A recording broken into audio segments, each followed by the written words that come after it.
नमस्कार दोस्तों, Nitin concept classes में आप सभी का स्वागत है। मेरा नाम है नितिन वर्मा और आज इस वीडियो में मैं आप सभी से डिस्कस करने जा रहा हूं रीजनिंग का इंट्रोडक्शन सिलेबस। ये रीजनिंग के लेक्चर आपके bank, SSC, LIC, CGL, MTS, police और सभी कॉम्पिटिटिव एग्जाम में काम आने वाले हैं। यहाँ मैं आपकी पूरी रीजनिंग कवर करूँगा अप्रोक्स 1.5 मंथ में। I try to finish in 40 days, but फिर भी मुझे लगता है कि मैक्सिमम ये आपकी 45 डेज तक खिंच सकती है, लेकिन I try to finish only in 40 days. अब आप इस वीडियो सीरीज के वीडियोस को अगर आप देखना चाहते हैं तो एक बार इस चैनल को सब्सक्राइब कर दें और बेल आइकन को जरूर दबाइएगा ताकि आपको इस वीडियोस के नोटिफिकेशन प्राप्त होते रहें। डेली इस सीरीज का एक लेक्चर मैं आप लोगों के लिए इस चैनल पर डालता रहूँगा ताकि आप इस वीडियोस को देखते रहें और आपको पूरा रीजनिंग का कॉन्सेप्ट समझ आता रहे। सबसे पहले अब हम शुरू करते हैं रीजनिंग का इंट्रोडक्शन। सबसे आगे सिलेबस पर भी जाने से पहले, किसी भी चीज़ पर पढ़ने से पहले हमें यह पता होना चाहिए जो आप पढ़ने जा रहे हो वो आखिरकार है क्या। लाइक आप रीजनिंग पढ़ने जा रहे हैं तो सबसे पहले आपको यह पता होना चाहिए कि रीजनिंग आखिरकार होती क्या है। तो हमेशा ध्यान से सुनिएगा। रीजनिंग को अगर ध्यान से देखें कि रीजनिंग क्या होती है तो सुनिएगा। कुछ लोग बोलते हैं रीजनिंग होती है आपकी मेंटल एबिलिटी और कुछ लोग कहते हैं कि रीजनिंग होती है आपकी लॉजिकल एबिलिटी। सर मैं कहता हूँ अगर रीजनिंग आपकी केवल मेंटल एबिलिटी होती फिर तो एग्जामिनर जो कुछ भी सोचता है तो वो आपकी मैथमेटिक्स से ज़्यादा अच्छी चेक कर सकता था। अगर रीजनिंग केवल लॉजिकल एबिलिटी होती फिर तो जो व्यक्ति सोचता वो सही हो जाता। ऐसा तो नहीं होता है। तो ध्यान रखिएगा, रीजनिंग कभी इंडिविजुअल नहीं होती है, रीजनिंग होती है दोनों का combination. Reasoning is known as mental ability and logical ability. Think logically with the help of using mental ability is known as reasoning।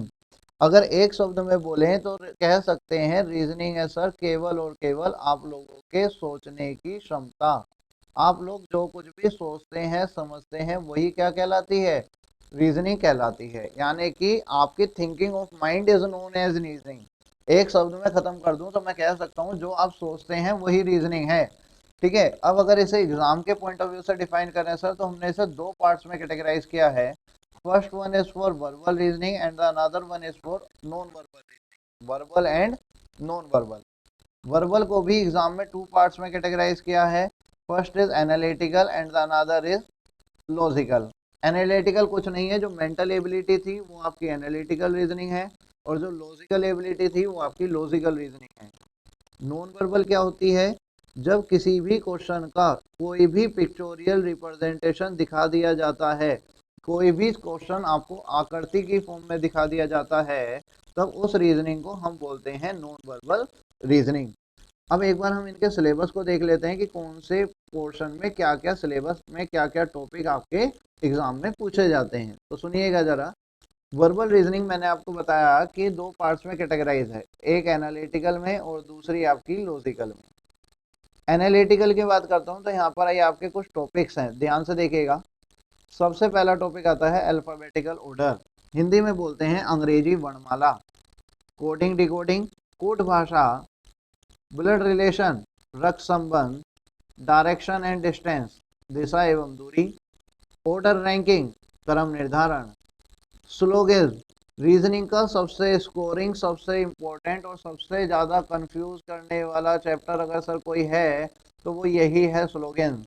Banking insurance की बात करूं तो लगभग 5 नंबर के क्वेश्चन इसी टॉपिक से आते हैं और हमने मैक्सिमम देखा है कि बच्चे 5 में से 3 सही कर देते हैं, 2 कंफर्म गलत करके आते हैं। हमें उन 2 गलतियों को सुधारना है सर। तो सुनिएगा आगे। नेक्स्ट टॉपिक आता है सिटिंग अरेंजमेंट, बैठने की व्यवस्था। नेक्स्ट वन इज पजल, पहेली। अगर मैं स्टेट बैंक ऑफ इंडिया को फोकस करूं तो वहां पर सबसे इंपॉर्टेंट टॉपिक तो यही है सर, सिटिंग अरेंजमेंट और पजल, बैठने की व्यवस्था और पहेली। लगभग ये समझिए 80% question state bank of India में सिटिंग अरेंजमेंट और पजल से ही पूछे जाते हैं। नेक्स्ट टॉपिक आता है इनइक्वालिटी, असमानता। मशीन इनपुट ज़्यादातर मेंस में पूछा जाता है, पुलिस, दिल्ली पुलिस, यूपीएसआई में भी यहाँ से क्वेश्चन देखे जा रहे हैं। Decision making and drawing inference, निर्णय लेना एवं अनुमान लगाना। यहाँ से क्वेश्चंस 2016 में आईबीपीएस पीयू में देखे गए थे, उसके बाद यहाँ से कम हो गए आने, ना के बराबर हैं, लेकिन फिर भी जब आए थे तो ये 5 नंबर के आए थे वहाँ पर। इन्हें दोनों टॉपिक्स को भी हम यहाँ पर डिस्कस करेंगे।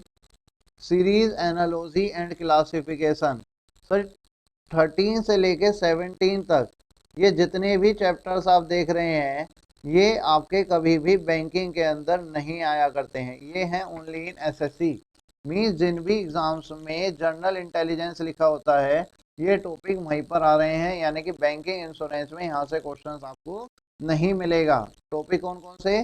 श्रृंखला, समरूपता एवं वर्गीकरण, मैट्रिक्स, आव्यूह, वर्ड फॉर्मेशन, शब्दों का निर्माण करना, श्लोक, घड़ी, कैलेंडर। अब सर ये कुछ टॉपिक्स हैं आपके नॉन वर्बल रीजनिंग के, ये आपके लॉजिकल रीजनिंग के जो टॉपिक्स हैं, वर्बल के एनालिटिकल के बाद जो सेकंड पोर्शन है आपका लॉजिकल, इसमें जो ये कुछ टॉपिक्स हैं जरा इनको एक बार रिव्यू करते हैं हम, ध्यान से सुनिएगा।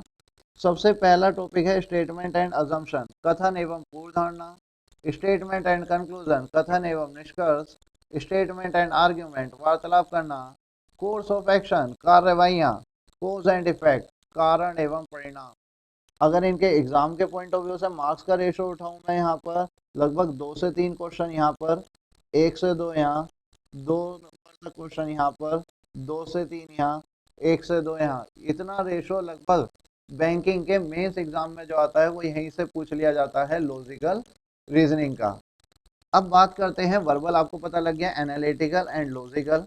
नेक्स्ट अब डिस्कस करते हैं नॉन वर्बल। नॉन वर्बल के कुछ टॉपिक्स हैं आपके सामने, कौन कौन से? सीरीज, एनालॉजी एंड क्लासिफिकेशन, श्रृंखला, समरूपता एवं वर्गीकरण। जी हाँ, ये आपके वर्बल और नॉन वर्बल दोनों में है, बस नॉन वर्बल में फिगर रिलेटेड क्वेश्चंस आ जाते हैं और वर्बल में आपके थियोरेटिकल रिलेटेड क्वेश्चन सीरीज आपके मिक्स होके यहाँ पर आ जाता है। वेन डायग्राम, हिंदी में बोलते हैं वेन आरेख, यहाँ से भी 2 टाइप के क्वेश्चंस एग्जाम में देखने को मिलते हैं, एक होता है लॉजिकल वेन डायग्राम और दूसरा होता है geometrical Venn diagram. Missing character, लुप्त संख्या, डाइस, क्यूब एंड क्यूबॉइड, पासा, घन एवं घनाभ। तो 2 क्वेश्चंस यहाँ से भी आपको मिल जाते हैं, एक ओपन डाइस से रिलेटेड और दूसरा क्लोज डाइस का। फिगर काउंटिंग, दी गई आकृति में रेक्टेंगल, ट्राइंगल, स्क्वायर्स को फाइंड आउट करना।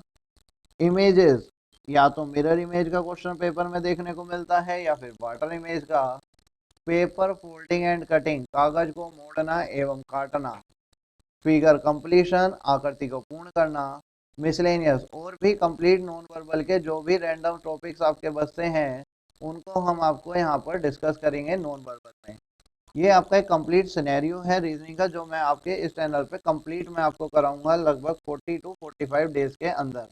तो आप एक बार समझ गए होंगे कि आपको किस सीक्वेंस में पढ़ना है, क्या क्या आपको पढ़ना है। यहाँ पर आपको रीजनिंग पता लग गई, सोचने की क्षमता रीजनिंग है। वर्बल और नॉन वर्बल रीजनिंग हम पढ़ेंगे, वर्बल में एनालिटिकल एंड लॉजिकल में आपको कराऊंगा और नेक्स्ट में आपको ये सारा नॉन वर्बल कराऊंगा। आई होप आपको कोई डाउट नहीं होगा। अगर आप मेरी वीडियोस को देखना चाहते हैं तो एक बार चैनल को सब्सक्राइब कर दें और बेल आइकन को दबाना ना भूलिएगा। Thank you.